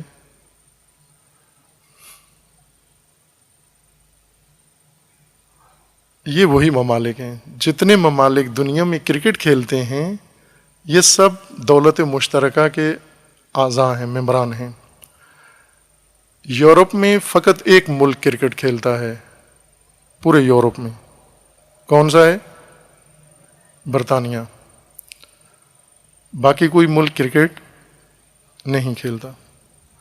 ایشیا میں برطانیہ کے غلام ملک جو رہ چکے ہیں وہ کرکٹ کھیلتے ہیں۔ کرکٹ علامت ہے، کوڈ ہے غلام ممالک کا، جو غلام تھے اور ہیں۔ یہ غلامی کا کھیل ہے، غلامی کی ایک علامت ہے۔ امریکہ میں کرکٹ نہیں کھیلی جاتی، صرف غلام ممالک کھیلتے ہیں، کامن ویلتھ کے ممالک ہیں، یہ کھیل ان کا ہے۔ اس لیے اولمپک میں نہیں ہیں، اس کے عالمی مقابلے اس طرح نہیں ہوتے جس طرح دوسرے فٹ بال کے یا دوسرے کھیلوں کے ہوتے ہیں، چونکہ عالمی کھیل نہیں ہے، غلامی کا کھیل ہے، برطانوی کھیل ہے، اور برطانوی ممالک برطانوی غلام کھیلتے ہیں۔ اب اکا دکا دوسرے ملکوں کو شوق چڑھ رہا ہے، لیکن چونکہ غلام نہیں ہے، کھیل نہیں پاتے صحیح طریقے سے۔ جو غلام ہیں بہترین کھیلتے ہیں۔ ایک دو امریکہ کے بر اعظم میں ہیں، ایک دو افریقہ میں ہیں، ایک دو ایشیا میں ہیں، اس طرح مل کے یہ کامن ویلتھ ہے۔ اس کا اصل نام ہے انجمن غلامان برطانیہ۔ یہ غلام ممالک ہیں برطانیہ کے، تھے اور ہیں۔ سیاسی طور پر تھے پہلے، باقاعدہ حکومتی طور پر تھے غلام، آئینی طور پر غلام تھے، اور ابھی ثقافتی طور پر غلام ہیں۔ آپ ابھی اپنے ملک کے اندر بھی دیکھ لیں تو مسلمان ہوتے ہوئے روزہ رکھ کے بھی لباس، نصاب، تعلیم، قانون، عدالت، ہر چیز برطانوی ہے، رنگ اس کے اوپر برطانیہ کا ہے۔ اور جنت ہماری لندن ہے، جو لندن پہنچ گیا وہ ہم فیہا خالدون۔ اس کی آرزو پوری ہوگی۔ یہ غلام ممالک ہیں، انگریزوں کی غلامی۔ انگریزوں کی غلامی ابھی ختم نہیں ہوئی، بالکل ختم نہیں ہوئی نہ، چونکہ جتنا شدید رجحان ان قوموں کے اندر ابھی ہے برطانیہ پرستی کا، اتنا اس وقت نہیں تھا جب وہ خود موجود تھے یہاں پر جسمانی طور پر، حکومت جب کرتے تھے اس وقت پھر ان کے خلاف کوئی نہ کوئی احساسات پائے جاتے تھے۔ اس وقت وہ احساسات بھی نہیں ہیں۔ بنی اسرائیل اس طرح سے فرعون کے غلام تھے، موسیٰ نے ان کو نجات دی، نجات کے بعد میدان فراہم ہوا ایک دیگر قسم کے ارباب کے لیے، خطرناک ارباب کے لیے۔ اگر وہ ارباب میدان مل جائے، فرعون ان کے سامنے شاگرد معلوم ہوتا ہے، اور وہ ہیں سامری۔ پھر رب چنا بنی اسرائیل نے، فرعون کو رب مانا، موسیٰ نے اس کی ربوبیت سے نکال کے اللہ کی ربوبیت کا اقرار کروایا، بندگی کروائی، اور پھر موقع پا کر دوبارہ ارباب دیگر ان کے اندر پیدا ہوئے، اور وہ ارباب فرعون سے زیادہ خطرناک ثابت ہوئے۔ فرعون سے نجات مل گئی، ان ارباب سے ابھی تک بنی اسرائیل کو نجات نہیں ملی۔ یہود و نصارہ ابھی بھی ان ارباب کی بندگی میں مصروف ہیں جن کو قرآن فرما رہا ہے کہ یہ فرعون سے بدتر ارباب ہیں۔ سورہ توبہ آیا 31 تھی۔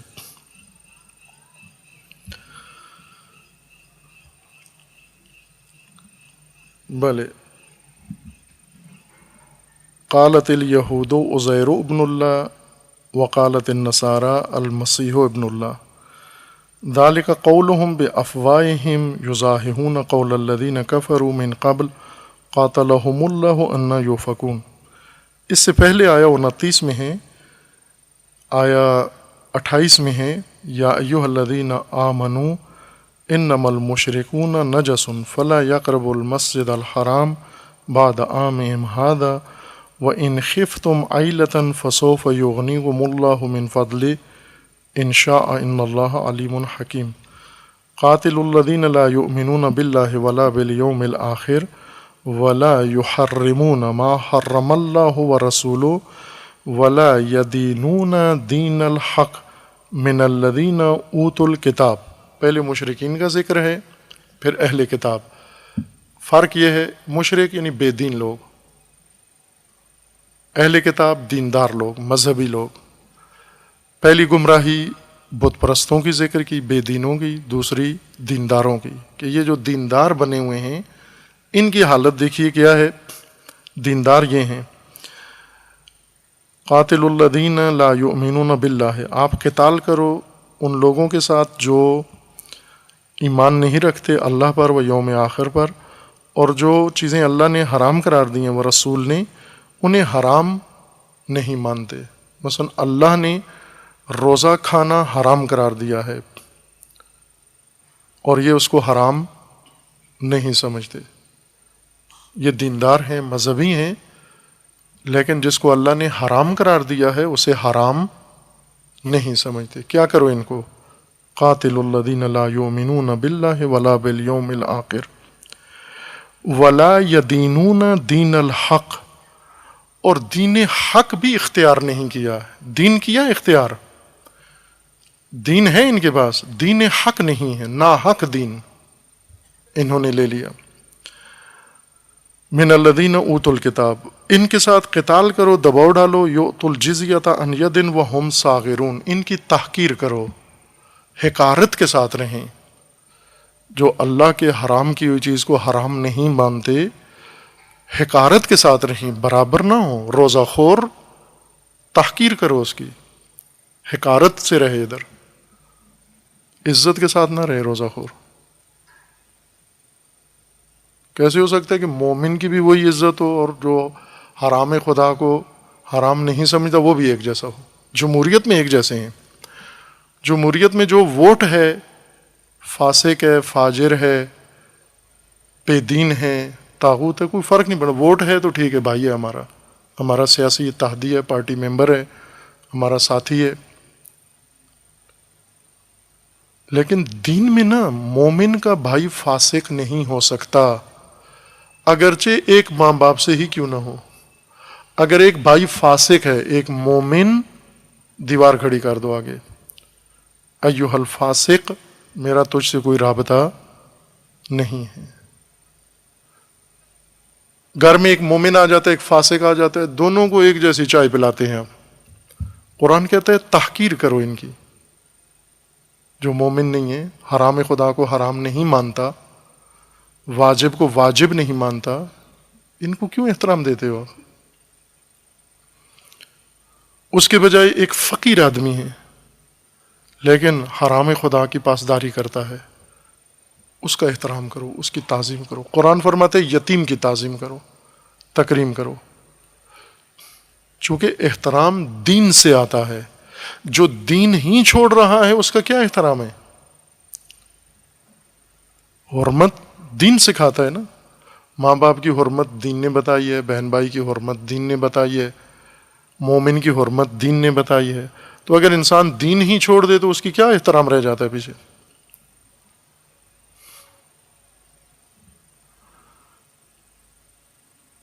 حتی یؤتوا الجزیۃ عن ید وہم صاغرون.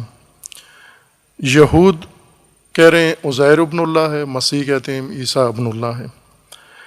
یہ گمراہیاں ان کے اندر کہ حرام خدا بھی حرام نہیں سمجھتے، دین بھی ان کا حق نہیں ہے، مخلوق کو اللہ کا بیٹا سمجھتے ہیں اور اللہ مانتے ہیں. یہ سب گمراہیاں ان کے اندر کیسے پیدا ہوئیں، کیوں پیدا ہوئیں؟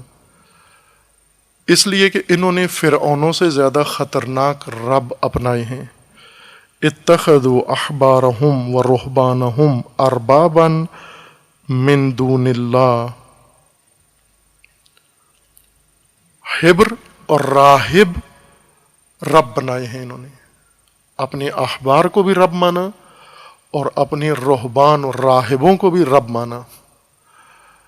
ابھی اصطلاح ادیان کی یہ ہے کہ حبر علماء یہود کو کہتے ہیں اور راہب علماء مسیحیت کو. حبر اصطلاح میں علماء یہود کے لیے کہا جاتا ہے، بولا جاتا ہے یہ لفظ، اور راہب علماء مسیحیت. حبر اشارہ کیا تھا کہ روشنائی کو کہتے ہیں. اصل حبر کا مطلب ہوتا ہے تزئین، آرائش، خوبصورتی، زیبائی، اور روشنائی کے ذریعے چونکہ خوبصورت خط لکھتے ہیں، عبارتیں، اس وجہ سے اسے بھی حبر کہا جاتا ہے. احبار وہ علماء جو اللہ کے، یعنی یہاں مراد وہ ہیں جو اللہ کے آئین کی تبلیغ کے بجائے خود سے اپنی طرف سے منشور لکھتے ہیں، آئین لکھتے ہیں، کنسٹیٹیوشن لکھتے ہیں. روشنائی کے ذریعے سے اہل قلم، لکھاری. علماء یہود تحریف کرتے تھے کتاب الہی میں، تورات میں. تورات کی تبلیغ نہیں کرتے تھے، تعلیم نہیں دیتے تھے، یعلمہم الکتاب نہیں کرتے تھے. یحرفون الکلمات، اللہ کے آیات کو اپنی جگہ سے ہٹا کر پیش کرتے تھے، توڑ مروڑ کے پیش کرتے تھے. محرف، بعض کے بقول کے اس وجہ سے ان کو حبر کہا جاتا ہے. احبار چونکہ تحریف کرتے تھے، لکھتے تھے اپنی طرف سے آیات اور منسوب اللہ کی طرف کرتے تھے کہ یہ اللہ کے فرامین ہیں، فتوے دیتے تھے اپنے اور کہتے تھے احکام خدا ہیں، اس لیے یہ احبار تھے. یہ ایک وجہ بعض نے بیان کی ہے، چونکہ تحریف کرتے تھے. لیکن ایک وجہ جو راہب اور حبر میں ہے، راہب بھی کہتے ہیں اس مقدس معاب کو جو زاہد بن کے دنیا چھوڑ جائے، ترک زندگی کر دے، ترک معاشرت کر دے، یہ راہب ہے. راہب خوف کی وجہ سے، خوف خدا سے سب کچھ چھوڑ جائے، زندگی، معاشرت، بیوی بچے چھوڑ کے کسی غار میں جا کے بیٹھ جائے، ان کو راہب کہتے ہیں. یعنی وہ علماء، مراد رہبان سے مراد وہ مقدس معاب علماء جو تقدس کا لبادہ، زہد کا لبادہ، معنویت کا لبادہ اوڑھ کے لوگوں کو اپنا گرویدہ بنا لیتے ہیں، مرید بنا لیتے ہیں. اور لوگ انہیں رب بنا لیتے ہیں. پھر یہ لوگوں کو اللہ کا دین نہیں سکھاتے، خود سے اپنا آئین سکھاتے ہیں، اپنے ورد سکھاتے ہیں، اپنی طرف سے ان کو ہدایات دیتے ہیں. ان سے بھی لوگ جا کے یہ نہیں پوچھتے کہ مجھے کوئی قرآن کی آیت سکھائیں، ان سے کہتے ہیں جی کوئی ورد سکھائیں، کوئی وظیفہ دیں. وظیفہ اللہ نے بیان کر دیا ہے قرآن میں، رسول اللہ نے مقرر کر دیا ہے، اب یہ کیا اور وظیفہ بتائے گا؟ اور وظیفے قرآن سے باہر کون سے رہ گئے ہیں جو اس کو پتہ ہے؟ اللہ نے نہیں اتارے وہ وظیفے، رسول اللہ نے نہیں بیان کیے، ائمہ اطہار نے ذکر نہیں کیے، اس نے کشف کر لیے ہیں کہیں سے غار میں بیٹھ کر. کچھ اس طرح کی روپ بنا کر لوگوں کو اپنا گرویدہ بناتے ہیں اور لوگ انہیں رب بنا لیتے ہیں. اور کچھ ٹھاٹ باٹ کے ذریعے سے اپنی ظاہری ٹھاٹ باٹ بنائیں گے، حکومت بنائیں گے اور اقتدار بنائیں گے، کروفر ہوگی، مال و دولت و ثروت ہوگی ان کے پاس، پارٹی ہوگی ان کے پاس، قبیلہ ہوگا ان کے پاس. وہ بالکل ان کے الٹ ہیں. وہ چرچوں میں بیٹھے ہوئے ہیں، غاروں میں بیٹھے ہوئے ہیں، جنگلوں میں ریاضتیں کر رہے ہیں اور لوگوں کو اپنا عبد بنایا ہوا ہے. مانویت، روحانیت کے ذریعے سے انہوں نے ٹھاٹ باٹ کے ذریعے سے، رکھ رکھاؤ کے ذریعے سے، تعلقات کے ذریعے سے، آپ کے بیٹھتے ہی اس کو 100 فون سرکاری آ جاتے ہیں، 1000 فون غیر سرکاری آ جاتے ہیں. حیران ہوتے ہیں آپ کے یہ اتنے تعلقات والی شخصیت ہیں. یہ اگر ان کے اتنے تعلقات ہیں تو جی ماں باپ بچے کو لے کر آتے ہیں، حضور یہ آپ اس کو اپنا غلام سمجھیں، آپ اس کو اپنا بندہ سمجھیں، اس کی ہر چیز آپ کے توفیل ہے، بس آپ جدھر لگائیں اس کو، کوئی نوکری لگوا دیں، کوئی جاب لگوا دیں، کوئی فلاں کروا دیں. رب کی طرح تقاضے اس سے کرتے ہیں، اس شخصیت سے جس کی ٹھاٹ باٹ ہے، جس کے تعلقات ہیں، جس کا اقتدار ہے، جس کا اثر رسوخ ہے، جس کی بات چلتی ہے کہیں. کچھ یہ بھی علماء ہیں، وہ بھی علماء ہیں، ہیبر بھی علماء ہیں، راہب بھی علماء ہیں. ایک تقدس کا جھانسا بنایا ہوا ہے اور ایک نے اقتدار کا جھانسا بنایا ہوا ہے، ایک نے زینت کا، ثروت کا جھانسا بنایا ہوا ہے، مال و دولت کا جھانسا بنایا ہوا ہے لوگوں کو اپنا عبد بنانے کے لیے. یہ علماء، یہ ارباب، اتخذوا احبارہم و رہبانہم اربابا من دون اللہ. بنی اسرائیل گمراہ تر ہو گئے، فرعون کے زمانے میں گمراہ تھے، فرعون کے بندے تھے. موسیٰ نے آزادی دلا دی فرعون سے، اس بندگی سے آزاد کر دیا اور اس رب سے ان کو نجات دے دی تاکہ رب حقیقی کے پاس آ جائیں. رب مصنوعی، رب جعلی سے نجات دی، رب حقیقی کی طرف لائے. لیکن پھر اس قوم کے اندر ایسے ارباب پیدا ہو گئے اور قوم نے اندر سے ایسے ارباب چن لیے جو فرعون سے زیادہ بدتر نکلے. موسیٰ نے گمراہی سے نکال لیا. موسیٰ کے بعد یہ کیوں بدتر ہیں؟ چونکہ موسیٰ کے بعد ہدایت پہ آئے ہوئوں کو دوبارہ گمراہ کر دیا انہوں نے. یہ ان کے علماء تھے جو رب بن گئے، جنہوں نے لوگوں کو، بنی اسرائیل کو اپنا بندہ بنا لیا. فرعون کی بندگی جاری نہیں رہی، موسیٰ نے توڑ دی. لیکن ان ارباب کی گمراہی ابھی تک جاری ہے. حتیٰ بعد میں رسول خاتم مبعوث ہوئے، بنی اسرائیل کی گمراہی جو ان ارباب نے ایجاد کی بنی اسرائیل کے اندر، یعنی احبار اور رہبان نے، مقدس معابوں نے اور مال پرستوں نے، وہ گمراہی آج تک قائم ہے، آج تک جاری ہے.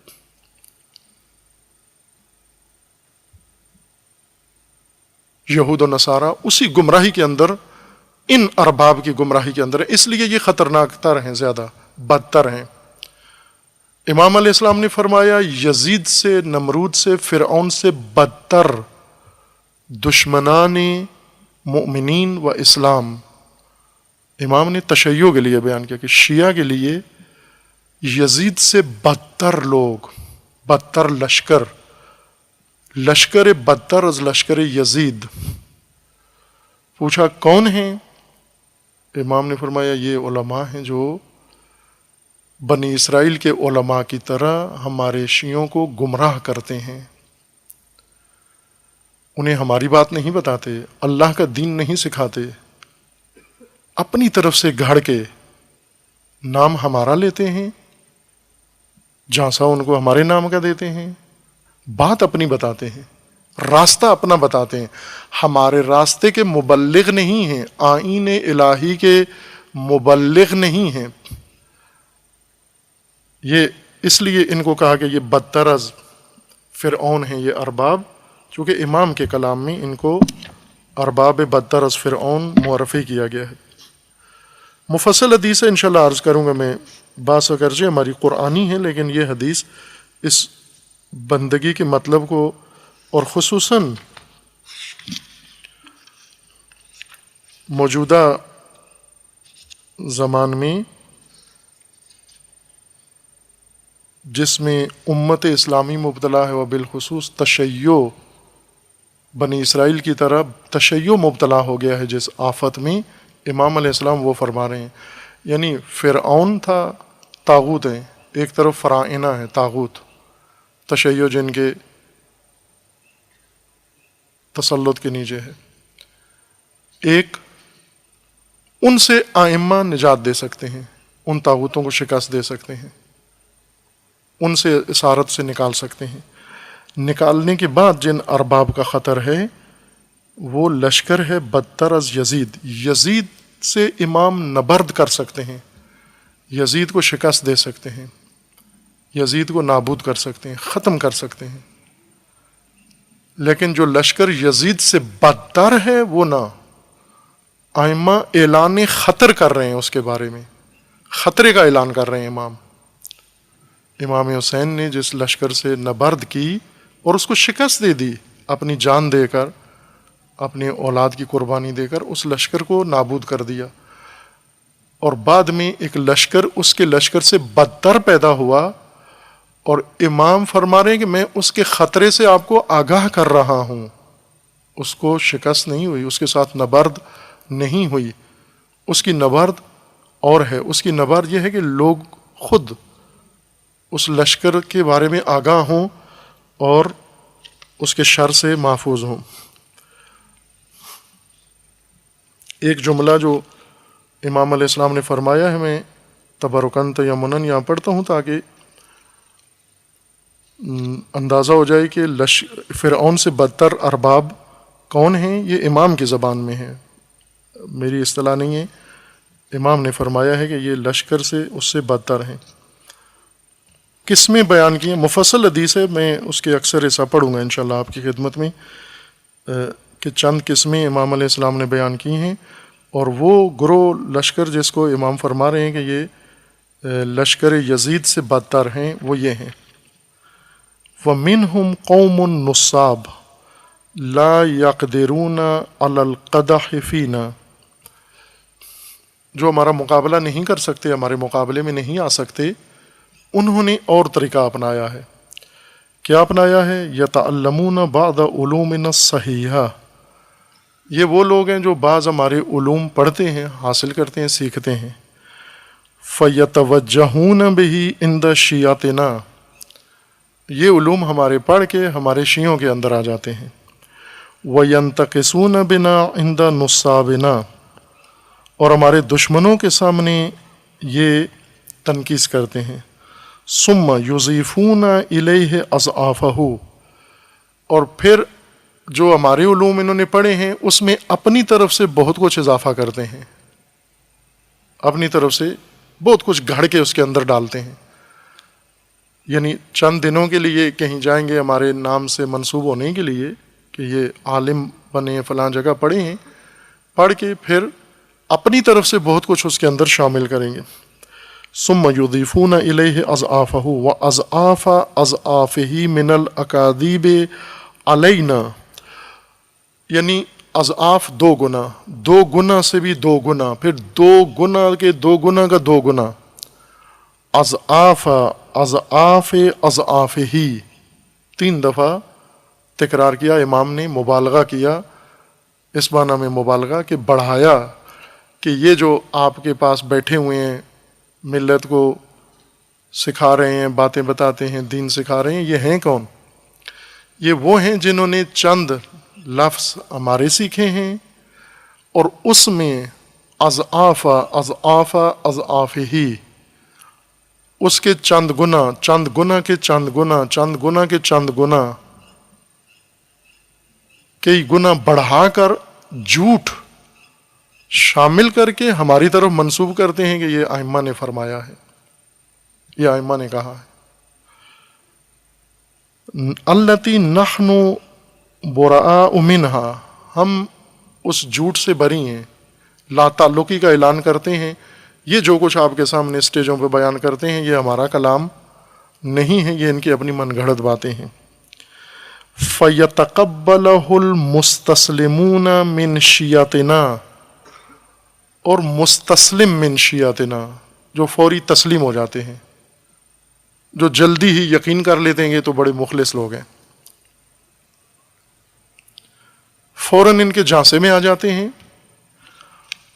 الا انہ من علومنا، اور ان کی باتیں سن کر وہ شیعہ بھی سادہ سمجھتے ہیں کہ شاید یہ ائمہ ہی کی باتیں ہیں جو بیان کر رہے ہیں، اور مان لیتے ہیں ان سے۔ فضلوا، یہ لوگ جو چند باتیں ہماری سیکھ کے پھر اس میں کئی گنا جھوٹ شامل کر کے ہمارے نام سے منسوب کر کے پیش کرتے ہیں، اور ہمارے کمزور شیعہ ذہنی طور پر فکری طور پر کمزور شیعہ یہ سمجھتے ہیں کہ یہ ائمہ کا کلام ہے، انہیں گمراہ کرتے ہیں۔ وَأَضَلُّوا، خود بھی گمراہ ہوتے ہیں اور انہیں بھی گمراہ کرتے ہیں۔ وَهُمْ، اصل یہ جملہ پڑھنا تھا، وَهُمْ، اور یہ لوگ، یہ خطبہ، یہ جو افراد آتے ہیں اور من گڑھت دین بنا کر آپ کو پیش کرتے ہیں ہمارے شیعوں کو، ہم اضر، زیادہ ضرر رساں ہیں، زیادہ نقصان دہ ہیں، زیادہ مضر ہیں، زیادہ نقصان پہنچانے والے ہیں، علی ضعفاء شیعتنا، ہمارے کمزور شیعوں کے لیے۔ کمزور شیعہ سے مراد یہاں فکری لحاظ سے، علمی لحاظ سے کمزور لوگ، جو فکری طور پر کمزور ہیں اور اکثر کمزور ہیں، مستضعف ہیں شیعہ، اپنے ہی دین سے آگاہی نہیں ہے، اپنے مذہب سے آگاہی نہیں ہے۔ کتنے افسوس کی بات ہے کہ شیعہ گھر کا بچہ ہو اور اسے نہ پتہ ہو روزہ واجب ہے، یہ کمزوری ہے۔ اسے نماز کا نہ پتہ ہو، بالغ بھی ہو گیا ہو اور اسے حرام حلال کا ہی پتہ نہ ہو، یہ کمزوری ہے۔ امام اس کو کہہ رہے ہیں یہ کمزور شیعہ ہیں ہمارے، جنہیں ہمارا علم ہی نہیں پتہ، ہمارا دین ہی نہیں معلوم، ہماری تعلیمات نہیں ہیں ان کے پاس، ہر چیز دنیا کی یہ جانتے ہیں، ٹیکنالوجی جانتے ہیں، سائنس جانتے ہیں، سائنسدانوں کی باتیں جانتے ہیں، ہر ایک کی باتیں جانتے ہیں، نہیں جانتے تو ائمہ کی کوئی بات نہیں جانتے۔ یہ کمزور شیعہ ہیں۔ یہ کمزور شیعہ خطرے میں ہے ایک بڑے خطرناک لشکر کے ذریعے، اس کا خطرہ ان کو ہے۔ وَهُمْ أَضَرُّ، یہ زیادہ نقصان دہ ہیں، عَلَى ضُعَفَاءِ شِيَعَتِنَا، ہمارے کمزور شیعوں کے لیے، من جیش یزید علی الحسین ابن علی، یہ اس یزید کے لشکر سے زیادہ خطرناک ہیں جس نے حسین ابن علی پر حملہ کیا تھا، اس لشکر سے یہ لشکر زیادہ خطرناک ہے۔ وہ لشکر کتنا ظالم جابر لشکر تھا، اس نے کیا کیا آل رسول کے ساتھ، امام فرما رہے اس سے زیادہ نقصان یہ لشکر کر رہا ہے۔ وہ لشکر یزید کا جس پر شیعہ لعنت کرتا ہے، یہ لشکر یزید کا جسے شیعہ فیسیں دیتا ہے، انعام دیتا ہے خود، اور امام فرماتے ہیں یہ زیادہ خطرناک لشکر ہے۔ وہ اصحاب ہی، امام فرما بھی رہے ہیں کہ کیوں یہ خطرناک لشکر ہے، اس لشکر سے فَإِنَّهُمْ، یعنی لشکر یزید، یسلبونہم الارواح والاموال، اس نے جانیں لے لیں اور مال لوٹا، اس لشکر نے اتنا کیا، جسم کاٹے، جانیں تن سے جدا کی، پائمال کی لاشیں، اور مال لوٹا آل رسول کا۔ وَهَؤُلَاءِ، لیکن یہ لشکر جو آج ہمارے شیعوں پہ مسلط ہو گیا ہے، علماء السوء الناصبون المتشبہون بأنہم لنا موالون. یہ لشکر کیوں زیادہ خطرناک ہے؟ اس لیے کہ یہ لشکر ہمارے شیعوں کے دین میں شبہے ڈال رہا ہے، شبہات پیدا کر رہا ہے، ہماری تعلیمات میں شبہے پیدا کر رہا ہے. اور کس نام سے کر رہا ہے؟ بِأَنَّهُمْ مُوَالُونَ لَنَا، ہمارے موالی بن کر یہ کام کر رہے ہیں. دعویٰ یہ رکھتے ہیں کہ ہم موالی ہیں، مولا کے موالی ہیں، مولا کے موالی بن کر ہماری امت، ہمارے پیروکاروں کو تباہ کر رہے ہیں. وَلِأَعْدَائِنَا مُعَادُونَ، اور ظاہراً یہ ہمارے دشمنوں پر لعنت بھی کرتے ہیں. بظاہر اپنے آپ کو ظاہر کرتے ہیں کہ ہمارے موالی ہیں اور ہمارے دشمنوں کے دشمن ہیں، ان پر لعنت بھی کرتے ہیں. لیکن کرتے کیا ہیں؟ یدخلون الشک والشبہ علی ضعفاء شیعتنا، شک و شبہات ہمارے کمزور شیعوں کے دلوں میں ڈالتے ہیں. فیضلونہم، انہیں گمراہ کرتے ہیں. ویمنعونہم عن قصد الحق المصیب، اور انہیں دین حق پر آنے سے روکتے ہیں، رکاوٹ بنے ہوئے ہیں. لا جرم ان من علم اللہ من قلبہ من ہؤلاء العوام انہ لا یرید الا صیانۃ دینہ وتعظیم ولیہ ثم یترکہ فی ید ھذا المتلبس الکافر ولکنہ یقیض لہ مؤمنا یقف بہ علی الصواب. اب توجہ فرمائیں کہ اللہ تعالیٰ کے علم میں ہے، ان عوام کے قلب اللہ کے علم میں ہے. ان عوام میں وہ جو گرفتار تو اس لشکر میں ہیں لیکن دل میں چاہتے ہیں کہ اپنا دین محفوظ رکھیں. توجہ فرمائیں اس امام کے جملے پر. وہ لوگ جو گرفتار ہیں اس لشکر میں، ہمارے شیعوں میں سے، یہ لشکر ان کے اوپر یلغار کر رہا ہے، شکوک و شبہات کی، اور گمراہیاں پھیلا رہا ہے. لیکن یہ عوام چاہتے ہیں کہ اپنا دین محفوظ رکھیں، حق کے دین کی پھر بھی تلاش میں ہیں. ان کے آنکھیں بند کر کے ان کے پیروکار نہیں بنے. خداوند تبارک و تعالیٰ ان بظاہر مسلمان کا لبادہ اوڑے ہوئے کفار، اب امام نے کفار کا لفظ ان کے لیے استعمال کیا ہے، کہ اسلام کا لبادہ اوڑے ہوئے یہ کفار، یہ علماء سوء، یہ خطباء، ان سے نجات دینے کے لیے خدا کرتا کیا ہے؟ یقیض لہ مومنا یقف بہ علی الصواب. خدا ایسے انسان، ایسے جوان کی راہ میں ایسا مومن بھیج دیتا ہے جو اس کو صحیح ائمہ کے دین پر لانے کے لیے قیام کرتا ہے اور اسے لے آتا ہے دین کے اوپر، اور اس لشکر کے چنگل سے اس کو بچا لیتا ہے، نجات دے دیتا ہے. ثم یوفقہ اللہ للقبول منہ، پھر وہ جوان یا وہ مومن شیعہ ہمارا جب کسی مومن کے ذریعے سے جو اللہ مقرر کرتا ہے اور اسے راہ حق پہ لے آتا ہے، اللہ اسے قبول کرتے. فَيَجْمَعُ اللَّهُ لَهُ بِذَلِكَ خَيْرَ الدُّنْيَا وَالْآخِرَةِ، اور پھر خدا اس مومن نجات یافتہ کو دنیا و آخرت کی خیر عطا کرتا ہے. وَيَجْمَعُ عَلَى مَا أَضَلَّهُ لَعْنَ الدُّنْيَا وَعَذَابَ الْآخِرَةِ.